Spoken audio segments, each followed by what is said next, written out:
Sept autres étudiants de l'université fédérale de Gusau dans l'état de Zamfara ont été sauvés de leurs ravisseurs par la force opérationnelle conjointe de l'opération Adarin Daji selon les médias locaux nigérians. Les agents avaient déjà sauvé 6 des étudiants, notamment des femmes, peu de temps après que les bandits ont attaqué leur résidence, ciblant des jeunes femmes près de l'université le 22 septembre 2023.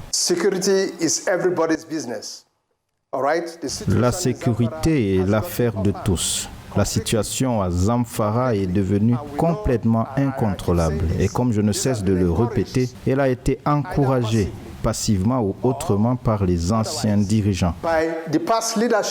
Dans les régions nord-ouest et centre-nord, 2331 civils ont trouvé la mort au premier trimestre 2022.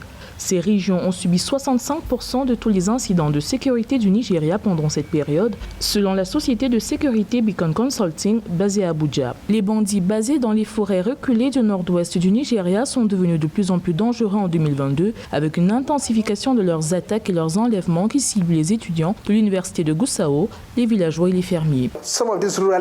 Certaines de ces zones rurales sont négligées. C'est la raison pour laquelle vous verrez ces hommes sans foi ni loi se déplacer avec des camionnettes et enlever des enfants dans les écoles, quelle que soit leur religion, ainsi que quelques fonctionnaires ici et là. Ensuite, ils s'en vont sans craindre des représailles.